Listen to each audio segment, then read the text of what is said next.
Hi, so you're really welcome. Today I'm going to talk about something that touches almost every ADHDer at some point, and that's burnout. It's that moment when your body and your mind may be just whispering to you, I can't do this, even when perhaps you still feel motivated and you want to keep moving ahead. The thing is, burnout and ADHD doesn't look the same for everyone. We often move between intense energy and deep exhaustion because our brains are wired for interest and urgency and purpose, which isn't always aligned with that steady and predictable output.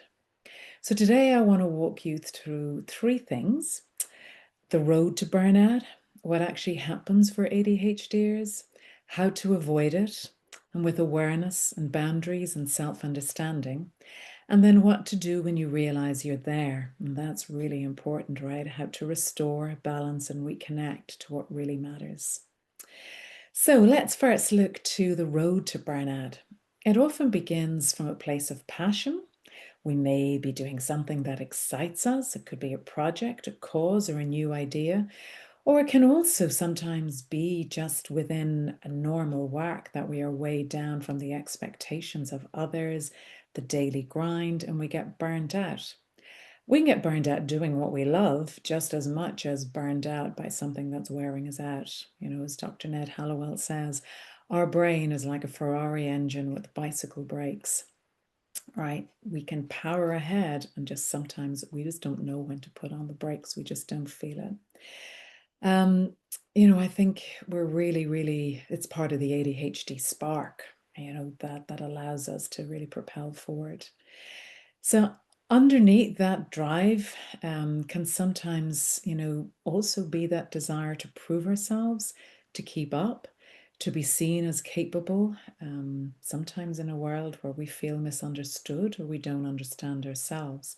And so it can very much be about us wanting to prove to people that we can keep going and not knowing what that benchmark is. We're assuming everybody can do this, so why can't I? And that can be quite unrealistic. Over time, that can look like we're saying yes to everything, that old classic people pleasing.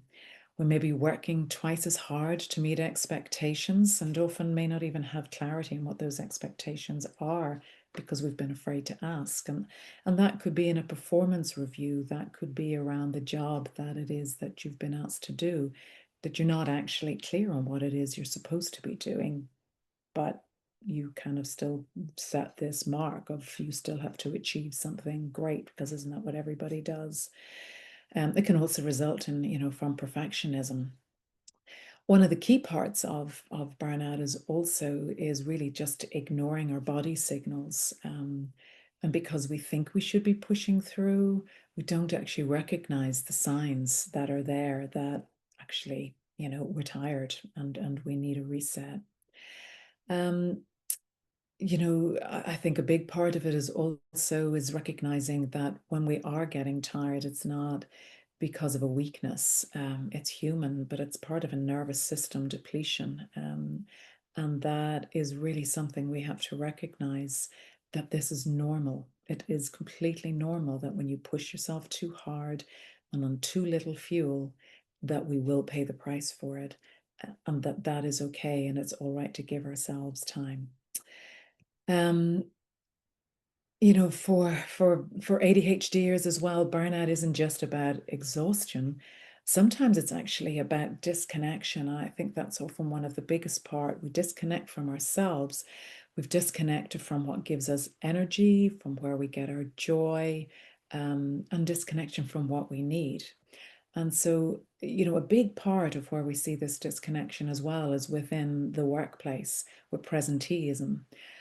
It's not actually absenteeism, it's presenteeism. It's people who are there and in work, but just disconnected, not engaged, not motivated, and just going through the motion. That is a huge issue and costs billions within the workplace within the UK and globally. But for ADHDers, this disconnection actually really does have a much deeper impact because as ADHDers, we're driven by passion, we are driven by interest. And where there's no point to something, there is no point. And so that shut off is actually denying our brain that ability to be able to produce the dopamine that we need. And it's a full nervous system shutdown when that goes on over a long period of time. There's also another part, which is really important, and it's kind of that deeper layer of where that's really important, which is about knowing ourselves. And this is a part that I think for ADHDers we get tripped up on a lot, and I see it, hear it so much within coaching. It starts really with understanding who we are, our values, our needs, our strengths, our boundaries. When we live and work in ways that go against our values, our nervous system feels unsafe. So, for example, if you deeply value creativity but spend your day doing repetitive admin tasks, your brain is constantly fighting this. Or perhaps you value connection, but you're feeling isolated, you don't feel you can share, or you're just not surrounded by people whose energy that you can really feed from. You're using all your mental energy just to cope. And that's really underestimated, just the amount of burn of energy that ADHD people go through. I heard a wonderful description of a neurotypical brain versus a neurodivergent, like ADHD brain, and it's described as two glasses. A neurotypical brain gets energy from two sources. One glass gets filled with dopamine when they need to go do something, and then when that's a little bit low, they can just draw on the other cup or the other glass, which is filled from eating, sleeping, rest, hydration, grounding, breathing, exercise, all those other things. So they've got two cups or two glasses to be fueled by. For the ADHD brain, the glass that's normally filled with dopamine, that can be difficult to fill. And so we're taking from this glass of energy that we have to keep refilling constantly. And if we're not doing that, we are draining ourselves. And so recognizing that all of those foundations are absolutely crucial. And I'll talk about that again in a moment. So values, I said, was really important. The other are needs, understanding our needs. We may have needs for stimulation, for flexibility. We don't always like rigidity, encouragement, autonomy. We're quite independent beings. But many environments are built around sameness and structure and compliance, and that mismatch can also drain us. I had a client recently in coaching, and we were dealing with her need around external validation. And she really realized that she needed to be told that she was doing a good job. Just presenting a report and being told, could you change X, Y, and Z wasn't enough, because it left her in a place where she was ruminating, did I do a good job? Did I not do a good job?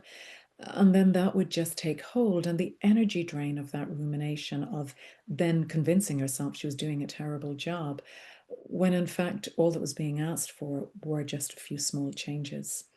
So her need for validation, external validation, was absolutely crucial.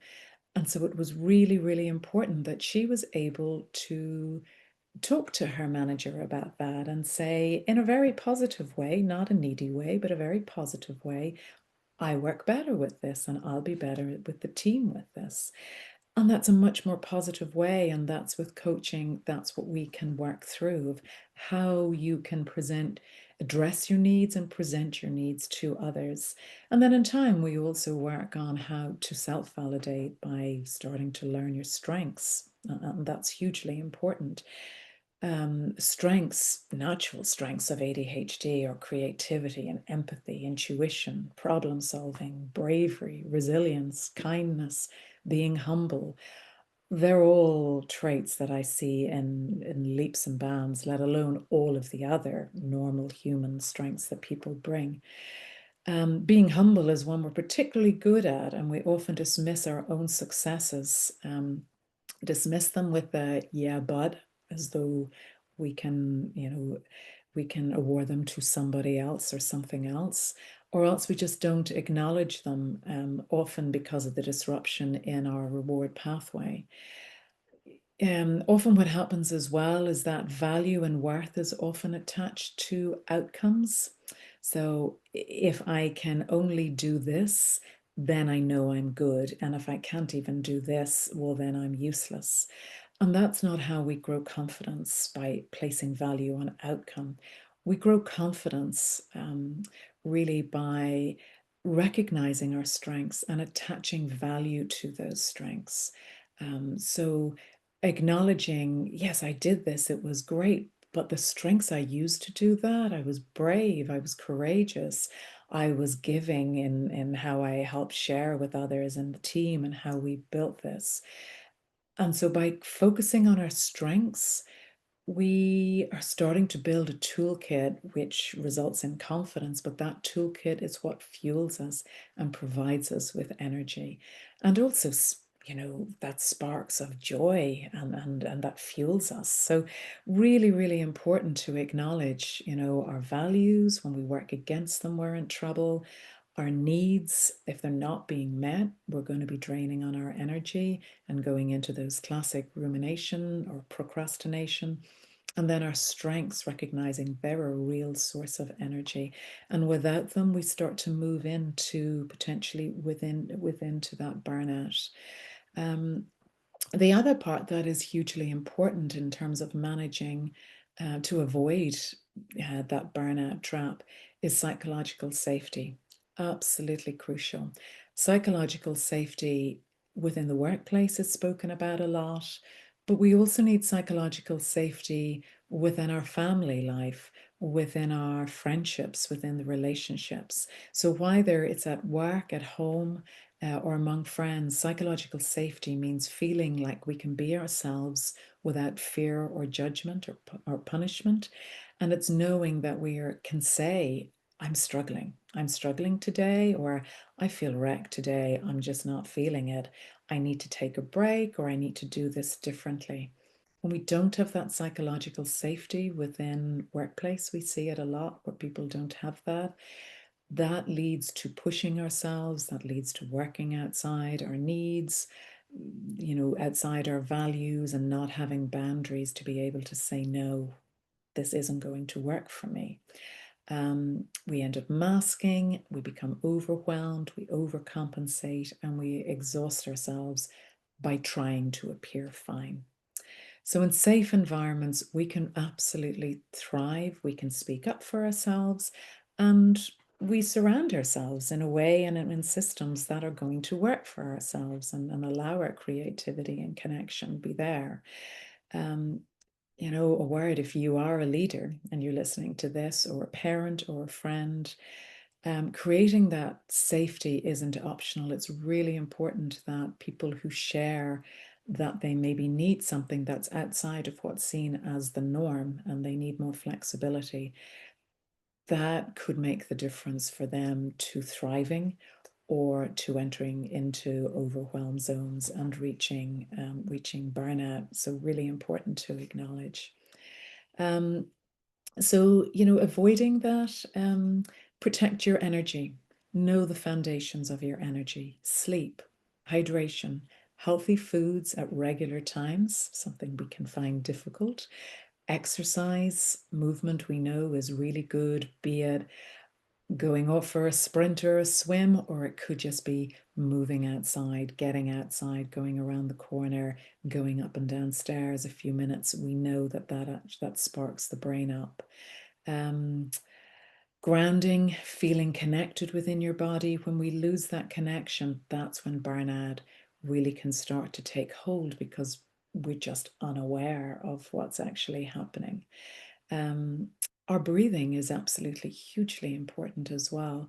We can't function on shallow breaths. We can't function well on shallow breaths. Our brain needs 25% of our oxygen in the system. And when we don't have that, it's literally like a sliding door to our executive functions. So therefore, we can no longer decision make and prioritize and plan and manage time, things that are already challenging. and emotion, that emotion center can start to become the driver and go into autopilot. And that's when we become more emotional, more emotionally dysregulated, and become overwhelmed.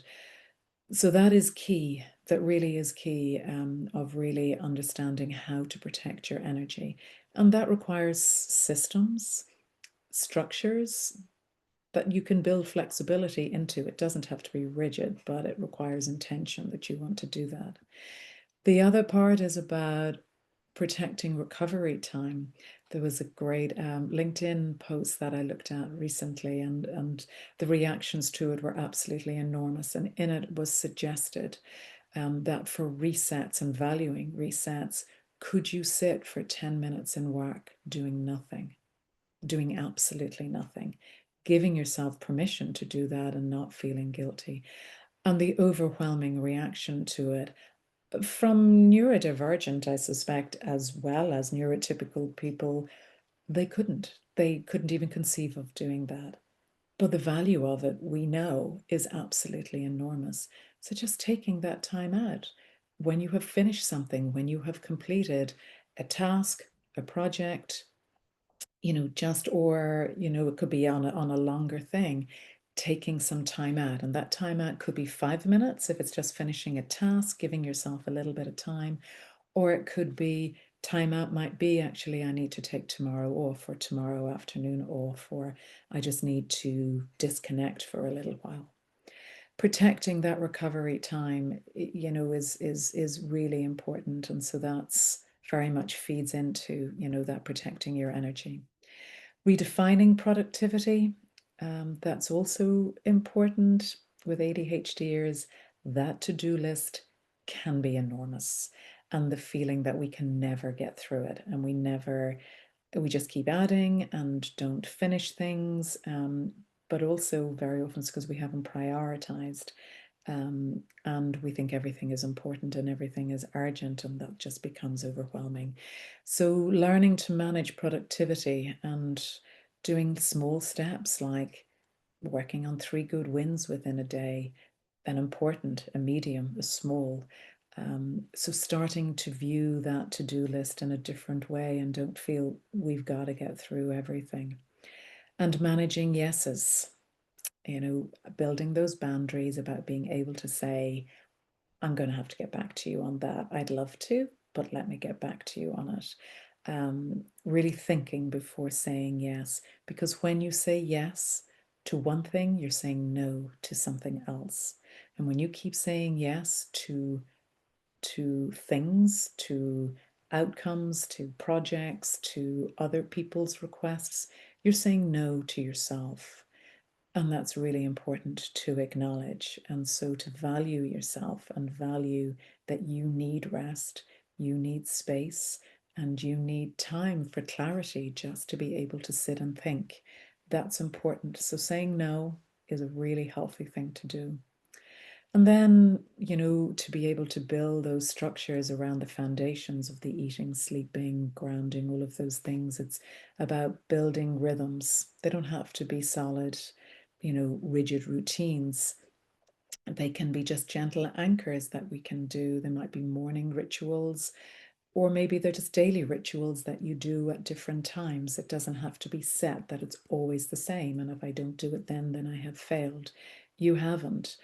You are going to do. We need to understand our energy rhythms and our need for flexibility.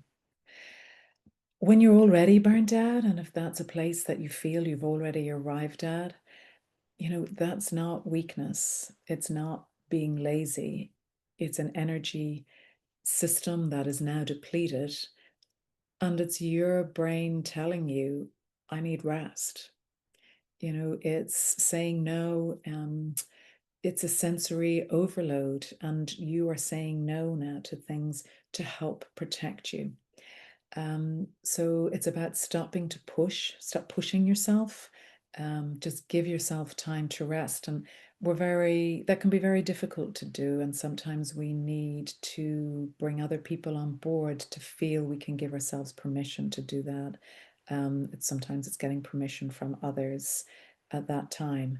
And that can be really, really important. And I spoke recently with a PhD graduate, and she spoke about that, realizing she needed time out to take 2 days off from doing her PhD. But the only way that she could feel comfortable with doing that was by asking, could she take that time off? Of which she said she already knew the answer, but she needed to ask, because by being told it was okay to, that meant she didn't feel guilty for it. So then she could have real rest, as opposed to resting, but the brain still going and still questioning whether she should, because that wouldn't have been a rest. We try to reconnect with what's meaningful and what does give you joy, or what used to give you a spark, and try to reconnect with those things, reconnecting with nature, reconnecting with grounding, getting back into your body through practices you may have already done before, or you may look to start trying new ones, but starting small, taking pressure off yourself and easing yourself into new or rekindling gentle habits you would have had before around sleep, around hydration. Really important. Hydration is so underestimated, absolutely crucial. So, drinking water, absolutely crucial. Getting out for daily walks, just starting to build little things. What little wins could I have today? And they don't have to be earth shattering, just small wins that you can say, I can start to build this. And then the other last thing, and this is absolutely crucial, and I think it covers everything to do with ADHD, is you don't do it alone. So whether you are at a stage of where you are sensing maybe you might be getting overwhelmed, and maybe even if it's a term, burnout, that you haven't used before, but you feel you are overwhelmed, or if you're already there and at a point of you just need to stop, do not do ADHD alone. Interdependence is absolutely crucial. Bringing other people on board, getting the psychological safety either through a trusted member of your team and work, or it could be, if you're lucky, a manager who may be understanding. It could be a friend, it could be somebody within your family.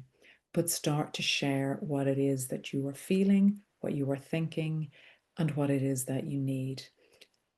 And not doing ADHD alone covers everything, because getting outside of our head, we have to remember, because our brain is so on all of the time and that default mode network is firing different thoughts at us constantly, or getting us stuck into rumination, we have to circuit break, and we've got to get out of our heads. And that is how we do it. We do not do it alone. So share what's on your mind. Have somebody that you can talk to about it if you're already in burnout.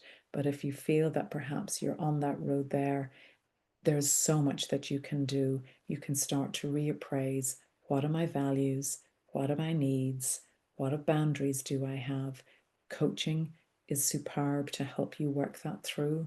But you can also do that with somebody, a trusted friend, also, that you can start to flesh that out.